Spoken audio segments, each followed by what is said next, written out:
Hello friends, welcome back to Vanijya Guru. दोस्तों, आज की इस वीडियो में आपके साथ शेयर करने वाला हूं ट्रायल बैलेंस तलपट किस तरह से बनाते हैं। इसको हम एक एग्जांपल के माध्यम से आपको समझाने वाले हैं। ट्रायल बैलेंस होता क्या है, ट्रायल बैलेंस क्या है, ट्रायल बैलेंस किसे कहते हैं और उसकी बनाने की कौन कौन सी विधियां हैं, ट्रायल बैलेंस क्यों बनाया जाता है, ये सारी जानकारी हमने अपने प्रीवियस वीडियो में आपको दी थी। अगर आपने उस वीडियो को नहीं देखा है तो आपको डिस्क्रिप्शन बॉक्स में उसका लिंक मिल जाएगा, आप वहां से उसे देख सकते हैं। चलिए वीडियो शुरू करते हैं। आज हम आपको ट्रायल बैलेंस में किस तरह से हम खातों को दर्शाएंगे, इसके बारे में डिटेल से पूरी जानकारी आपको देंगे। वीडियो बहुत इंटरेस्टिंग होने वाला है, वीडियो में अंत तक बने रहें। देखिए, ट्रायल बैलेंस में दो साइड होते हैं। ट्रायल बैलेंस बनाने की 4 विधियां हैं, लेकिन यहां पे हम बैलेंसिंग मेथड पे हम आपको सवाल सॉल्व कराएंगे, आपको प्रॉब्लम सॉल्व कराएंगे।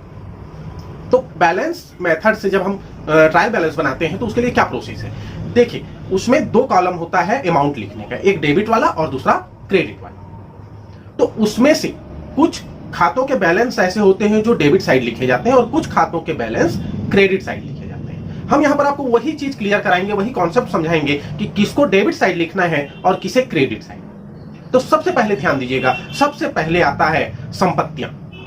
जितनी भी संपत्ति है, मोटर, गाड़ी, भूमि, भवन, मशीन, फर्नीचर और जितनी भी संपत्तियां, चाहे बैंक बैलेंस के रूप में हो, कैश इन हैंड के रूप में हो, देनदार के रूप में हो, वो सारी संपत्तियां हम किस साइड लिखते हैं, डेबिट साइड में लिखते हैं। फिर इसके बाद हम देखते हैं जो गुड्स है, जो वस्तुएं हैं, उन वस्तुओं के खातों के बारे में। वस्तुओं में क्रय और विक्रय वापसी, ये दोनों आइटम डेबिट साइड में लिखे जाते हैं। साथ ही साथ जो ओपनिंग स्टॉक होता है, प्रारंभिक स्कंद, ओपनिंग स्टॉक भी हम डेबिट साइड में दर्शाते हैं। क्लोजिंग स्टॉक जो होता है, अंतिम स्कंद, क्लोजिंग स्टॉक को तलपट में नहीं लिखते हैं। नॉर्मली तलपट में क्लोजिंग स्टॉक नहीं लिखा जाता, तलपट पूरा बनने के बाद तलपट के नीचे उसको हम एडजस्टमेंट के रूप में दर्शाते हैं। कुछ केस ऐसे होते हैं जहां पर क्लोजिंग स्टॉक को लिखा जाता है, वो हम आगे अपने वीडियो में आपको क्लियर करा देंगे कि कब आपको उसे लिखना है।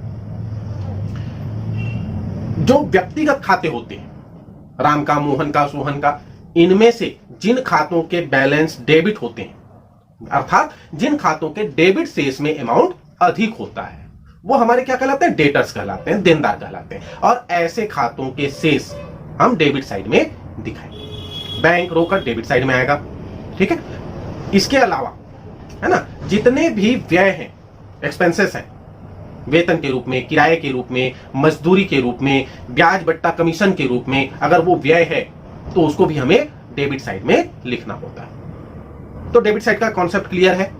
क्रेडिट साइड में चलते हैं। देखिए, क्रेडिट साइड में क्या क्या आएगा, जितनी लायबिलिटीज है, व्यापार के जो दायित्व है। दायित्व होते क्या है, कोई भी ऐसा फंड जिसका पेमेंट हमें फ्यूचर में करना है, जिसे हमें भविष्य में पे करना है, वो हमारा लायबिलिटीज होता है, दायित्व होता है। कैसे, लेनदार के रूप में, जिससे हमने उधार माल खरीदा, वो हमारा लेनदार है। इसके अलावा इसी तरह से हमने किसी से लोन लिया हुआ है, वो भी क्रेडिट में आएगा।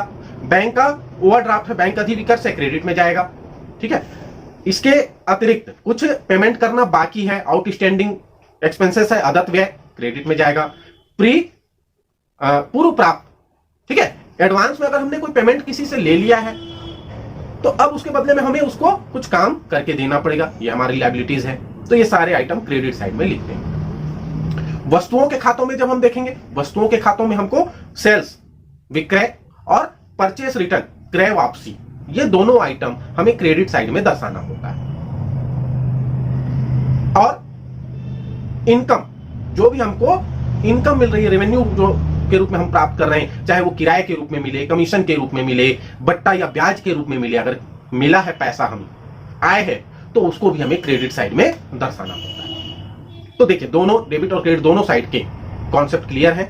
संपत्ति डेबिट में, दायित्व क्रेडिट में। क्रय और विक्रय वापसी डेबिट में, क्रय वापसी और विक्रय क्रेडिट में। बैंक और रोकड़ डेबिट में, बैंक अधिविकर्ष ओवरड्राफ्ट है तो क्रेडिट में चला जाएगा। जितने व्यय हैं डेबिट साइड में, लॉस है डेबिट साइड में, इनकम है या प्रॉफिट है तो क्रेडिट साइड, ठीक है।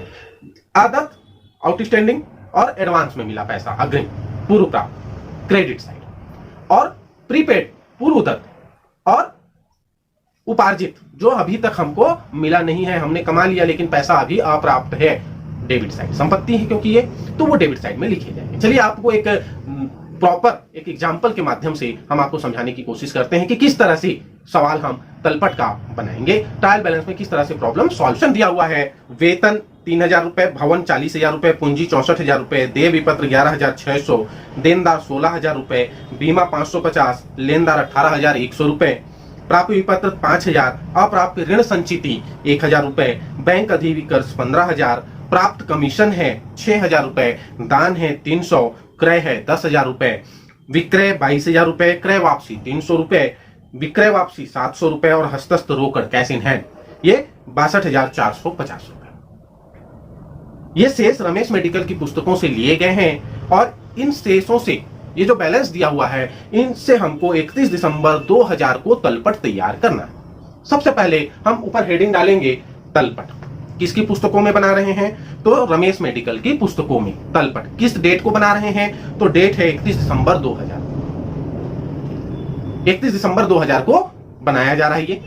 फिर इसका हम प्रोफार्मा तैयार करते हैं, प्रारूप तैयार करते हैं।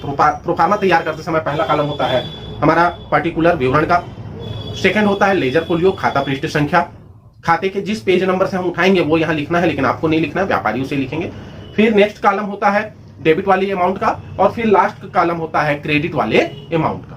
तो इस तरह से ये 4 कॉलम हम यहां तैयार करें। जो पर्टिकुलर का कॉलम बना हुआ है उसमें हमको खातों के नाम लिखने हैं। जितने खाते यहां लिस्ट में दिए हुए हैं उन सभी खातों का नाम आपको सीरियल से उतार लेना है और उसके बाद जो अमाउंट दिया हुआ है उस अमाउंट को आपको एक एक साइड, जिस साइड में वो आता है उस साइड में आपको उसे लिखना है। देखिए कभी भी जब आपके एग्जाम में तलपट पूछा जाएगा, तलपट आएगा, तो कभी भी तलपट के क्वेश्चन को स्किप मत कीजिए, उसको आपको बनाना ही है क्योंकि उसकी पूरा जो रॉ मटेरियल है वो आपको दिया हुआ है। केवल आपको ध्यान ये रखना है कि वो डेबिट में जाएगा या क्रेडिट में जाएगा, केवल इतना आपको याद रखना है, बाकी सारी जानकारी आपको क्वेश्चन में मिल जाएगी। तो देखिए यहां पर प्रश्न में सबसे पहले दिया हुआ है वेतन 3,000 रुपए। वेतन क्या है? वेतन व्यय है। व्यय के खाते किस साइड आते हैं? डेबिट साइड में आते हैं, तो डेबिट में लिखेंगे वेतन। भवन है 40,000 रुपए। भवन क्या है? संपत्ति है। संपत्ति के खाते डेबिट साइड में लिखेंगे, 40,000 डेबिट में लिखेंगे। पूंजी कैपिटल 64,000 रुपए। कैपिटल क्या है? लायबिलिटीज है। व्यापार के स्वामी ने, मालिक ने ये पैसा व्यापार में इन्वेस्ट किया है, लगाया है, ठीक है। तो ये पूंजी क्या होती है? व्यापार की लायबिलिटीज होती है, दायित्व होता है। और मालिक जो है वो व्यापार का फर्स्ट क्रेडिटर होता है, प्रथम लेनदार होता है, तो ये लायबिलिटीज है। पूंजी को भी हम क्रेडिट साइड में दिखाएंगे। इसके बाद देय विपत्र दिया हुआ है। देय विपत्र भी क्या है? लायबिलिटीज है। देय विपत्र का मतलब क्या होता है? हमने किसी से उधार कोई वस्तु खरीदी और उसको पेमेंट अभी देना बाकी है, तो अभी हम पैसा उसको नहीं दिए, तो क्या किए? हमने उसके नाम पे विपत्र स्वीकार किया है, एक्सेप्ट किया है उसके द्वारा लिखे गए विपत्र को, बिल को। तो ये देय विपत्र कहलाता है जिसका पेमेंट हमको फ्यूचर में करना है। तो ये क्या है? लायबिलिटीज है। लायबिलिटीज साइड में इसका 11,600 रुपए हम लिखेंगे। देनदार 16,000 रुपए। देनदार क्या है? संपत्ति है, डेबिट साइड में आएगा। देखिए डेटर्स है ना, डेटर्स हमेशा डेबिट में होगा, क्रेडिटर्स हमेशा क्रेडिट में होगा, नाम से समझिएगा। बीमा 550 रुपए व्यय है। बीमा का हमने इंश्योरेंस कराया है, 550 रुपए उसका पेमेंट हुआ। खर्च है, खर्च के खाते डेबिट साइड में लिखेंगे। लेनदार 18,100 रुपए। लेनदार भी क्रेडिट में, लायबिलिटीज है। प्राप्त विपत्र। प्राप्त विपत्र क्या है? संपत्ति है। जब देय विपत्र दायित्व है इसका मतलब प्राप्त विपत्र क्या है? संपत्ति है। संपत्ति के खाते किस साइड में? डेबिट साइड में। 5,000 रुपए प्राप्त विपत्र के डेबिट साइड में। इसके बाद है अप्राप्य ऋण संचिति। अप्राप्य ऋण संचिति का मतलब ऐसा है जिन देनदारों को हमने उधार माल बेचा है, जो हमारे देनदार हैं, उनसे जिस पैसे की मिलने की संभावना नहीं है, बैड डेब्ट, तो उस बैड डेब्ट से बचने के लिए हम कुछ रिजर्व करते हैं, संचय बनाते हैं, वो संचय अप्राप्य ऋण संचय कहलाता है। अप्राप्य ऋण संचिति क्या है? लायबिलिटीज है, क्योंकि हमारा जिससे भी हमारा लाभ कम हो वो हमारे लिए लायबिलिटीज के रूप में होता है, तो इसको हम क्रेडिट साइड में देखें। फिर है बैंक अधिविकर्ष 15,000 रुपए। बैंक अधिविकर्ष जैसे बताए थे क्रेडिट साइड में जाएगा 15,000 रुपए। इसके बाद प्राप्त कमीशन, प्राप्त है, इनकम है, क्रेडिट साइड में 6,000 रुपए। उसके बाद है दान, दान व्यय है, डेबिट साइड में आएगा 300 रुपए। दान के बाद है क्रय, परचेस, क्रय डेबिट में, विक्रय क्रेडिट में, क्रय को डेबिट साइड लिखेंगे। विक्रय 22,000 क्रेडिट में लिखेंगे। क्रय वापसी, क्रय वापसी क्रय का जस्ट अपोजिट। खरीदते हैं माल तो वस्तु हमें प्राप्त होती है, लेकिन जब उस खरीदे हुए माल को रिटर्न कर देते हैं तो हमारे यहां से वस्तु चली जाती है, कम हो जाती है, तो उसको क्रेडिट साइड में। क्रय को डेबिट में, क्रय वापसी को क्रेडिट में। विक्रय वापसी 700 रुपए। माल हम बेचते हैं तो विक्रय कहलाता है। बेचा हुआ माल जब रिटर्न आ जाए, ग्राहक को पसंद नहीं आया, उसने माल को लौटा दिया, विक्रय वापसी डेबिट साइड में। विक्रय क्रेडिट में, विक्रय वापसी डेबिट में। सेल्स। लास्ट है हस्तस्थ रोकड़, कैश इन हैंड। तो कैश इन हैंड किस साइड लिखेंगे? डेबिट साइड में लिखेंगे, क्योंकि संपत्ति है। अब हमने सारे जितने खाते थे सबका टोटल कर लिया। अब सबका टोटल करने सबको हमने यहाँ पे लिख लिया, उनके साइड फिक्स कर लिए कि वो डेबिट में आएगा या क्रेडिट में। अब इन दोनों साइड का टोटल करेंगे, दोनों साइड का टोटल करके देखते हैं। दोनों साइड का टोटल हम करके देखेंगे, दोनों साइड का टोटल कितना होता है। देखिए डेबिट का टोटल हम करके देखते हैं, तो डेबिट का टोटल हम करके देखते हैं तो ये अमाउंट होता है 1,38,000 रुपए। फिर क्रेडिट साइड का टोटल करके देखते हैं। अगर हमारा तलपट सही बना है तो इसका मतलब है कि क्रेडिट साइड में भी सेम अमाउंट आएगा जितना डेबिट में आया, 1,38,000 रुपए।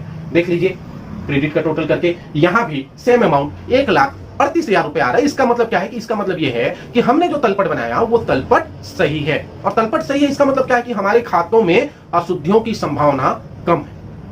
अभी भी अशुद्धियां हो सकती हैं, मिस्टेक हो सकते हैं, लेकिन फर्स्ट दृष्टि में अगर हम देखें तो पहली नजर में अब हम मान लेते हैं कि हमारी खातों में ऐसी और कोई गलतियां नहीं है जो तलपट को प्रभावित करती हैं। तो इस तरह से आपको तलपट बनाना होता है। उम्मीद करता हूं आपको ये तलपट का जो क्वेश्चन था वो समझ में आ गया होगा और ये वीडियो आपको अच्छा लगा होगा। अगर वीडियो अच्छा लगा तो अपने दोस्तों को शेयर कीजिए। अगर अभी तक आपने चैनल को सब्सक्राइब नहीं किया है तो ऐसे और प्रॉब्लम के सॉल्यूशन के लिए आप चैनल को प्लीज सब्सक्राइब कर लीजिए और बेल नोटिफिकेशन को ऑन कर लीजिए। वीडियो में अंत तक बने रहने के लिए आपका धन्यवाद। जय हिंद, जय भारत।